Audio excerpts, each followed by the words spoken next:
Hi guys, welcome back to another day with Miss Shah. So I hope you all did well in the front of the adverbials. A lot of people did send work over, well done. Hope you have a better understanding. So today we're going to move on to another lesson. So for this session, what you're going to need is a pencil, some paper, and you're going to need to access the worksheets from the Grange website year 4, and it's labeled paragraphs.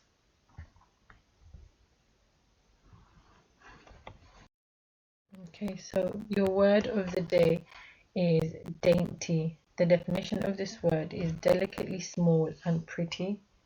A dainty lace handkerchief. Okay, and then you've got a dainty appetite. And then you've got synonyms is fastidious, fussy, hard to please, finicky, finish-all, faddish, and squeamish. So it's just something that's really small. Okay, so if you have a look at this little picture, it's got a little cute cup in a necklace, so it's like something that's small and pretty. Okay, so it's dainty. So let's start off with our spelling test. Okay, so we've got the 5 words. Have your pen and paper ready? You can pause the video or you can continue playing. So the first word is center. Center. The shopping center was closed. Center. Your next word is century. Century. I was born in the 19th century. Century. Your next word is certain. Certain. I was certain it was Bob. Certain. Your next word is circle. Circle. My circle of friends are great. Circle. Your next word is complete. Complete. I have always complete my homework on time. Complete. Okay, well done. So your spelling test is over. What I would like you to do is go on, continue, and then you'll see all the spelling. So here are your 5 words. I hope you've all got 5 out of 5. If you don't, you'll need to do 10-star jumps. Okay, so center, century, certain, circle, and complete. Those are your 5 words. Pause the video to mark it for yourself, and then we can continue. So please write the date and learning intention on your sheet of paper. So today's learning intention is to be able to use paragraphs accurately. So a lot of the times when people do tend to write, it is quite confusing and it's hard to know when to start a new paragraph. Sometimes people just start it randomly, or at the wrong times or wrong places. So it's very important to know how to use paragraphs accurately, so you know when you need a paragraph and when you don't need a paragraph. So hopefully by the end of today's lesson you'll be able to have a better understanding of how to separate your work into paragraphs. Okay, so the big questions. By the end of the lesson, you should hopefully be able to answer these 3 questions in your work. So what is a paragraph? How do I structure a paragraph? And how do I know when to start a new paragraph? Before we move on, what is a paragraph? What do you think a paragraph is? What comes into your mind when I say paragraph? Someone says to you, define for me or tell me what a paragraph is. What would you say? Have a go. You've got 15 seconds, 20 seconds to try and guess. Or if you know, then what is a paragraph? So what is a paragraph? A paragraph is a group of sentences about one main idea, all put together. It can be as short or as long as you like, as long as the idea you have been writing about has been fully explored. What is a paragraph? So again, another definition, just to make it easy for you guys. A paragraph is a group of sentences that deals with one main idea or topic. A long piece of writing is much easier to read if it is divided into paragraphs.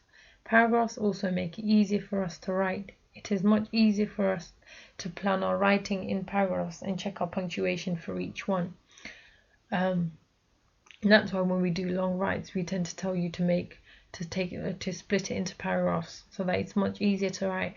And it's easier to check, to self-assess when you have short paragraphs, or when your work is into paragraphs. So when do we start a new paragraph? When do you think we start a new paragraph? Pause the video for around 10-15 seconds and have a go.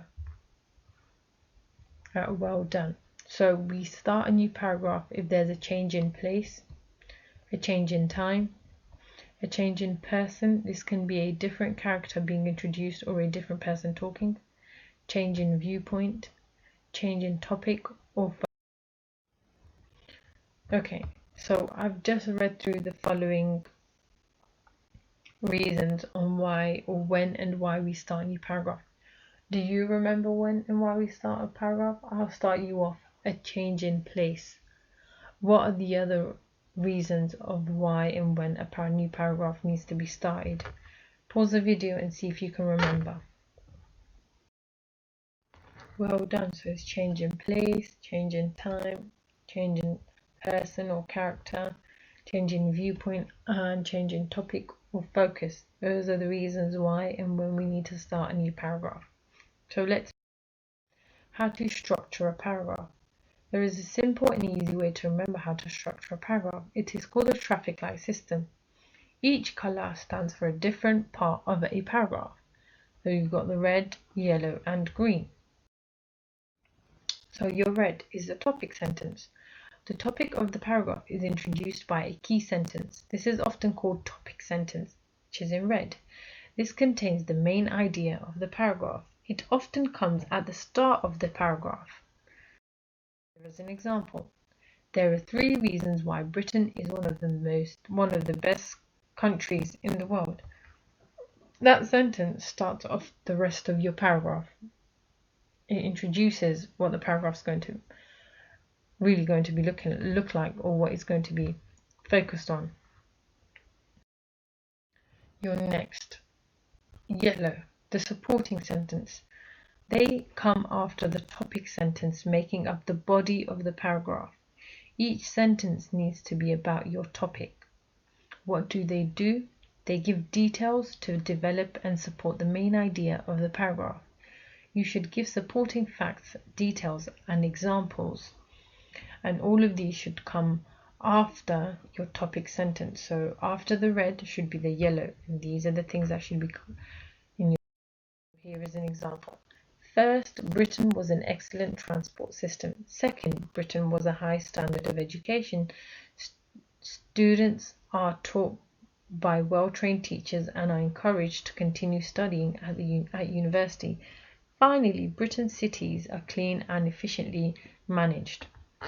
So that's your supporting sentence or sentences. And your ending sentence. Okay? Ending sentence closes or finishes the paragraph off. Ending sentences can repeat the topic sentence in a different way, express how we feel about the topic, or express what we think about the topic. It is very similar to the beginning, to your sentence introduction, because you're basically closing it off. The main idea is usually in the supporting statement, which is the yellow. So the red and the green are very similar. They're kind of like brother and sister. So as a result, Britain is a desirable place to live. So it is very similar to the first topic sentence, why Britain is one of the best countries in the world. And that is basically written in the same way. The same sentence is written in a different way. So it's like writing the same sentence in 2 different ways. Both of them have the same meaning. Okay, so paragraph traffic lights. Topic sentence introduces what the paragraph is about. supporting sentence, it gives you more details about the topic or what is being discussed. And the ending sentence, this concludes or closes the paragraph, usually with an opinion of your own or somebody else's, depending on what person you've been asked to write in. Okay, so the big questions. Time to teach an adult. What I would like you to do now is to answer the following 3 questions. Okay, go and tell an adult what a paragraph is, how do you structure a paragraph, and how do you know when to start a new paragraph. See if you remember all 3, and if you can, go and tell an adult these 3 things, and hopefully they'll learn something new today as well. If you're still unsure, sometimes it is hard to understand things the first time, then feel free to watch this video. Even if you are sure, I think there's no harm in watching this video. It's roughly around 4 minutes. I think it will just deepen your understanding and your knowledge, and it's really important to deepen our knowledge of topics and things before moving on. So I think it'll be very beneficial if you watch this video as well as the video that the things that I've just said to you, to deepen your knowledge before you move on to the task. So your task for today is challenge 1. You're going to complete the sheet from Grange website, year 4. It's labeled challenge 1 paragraphs, and then you've got challenge 2 as well. It's the same. The task is different. You can choose which challenge you want to do, and then that's labeled challenge 2. You can either go at both, or you can choose to do. So your next spelling test list. Okay, so your following words are consider, continue, decide, describe, and different. So these you'll be tested on the following Monday. So you've got around roughly 5 days to practice this before you do the test, and hopefully you are getting your 5 out of 5s in your spelling test. And good luck with all the work that you do, and carry on sending over all your lovely pieces of work. You all have been creating a lot of lovely pieces of work. I hope you can all see your work in the shout out videos. We're trying to fit in as much as we can each week, so if your work's not in this week, it'll probably be in the following week. Well done to all of you who are sending over all your hard work. Continue doing it and keep a record of all the work that you do.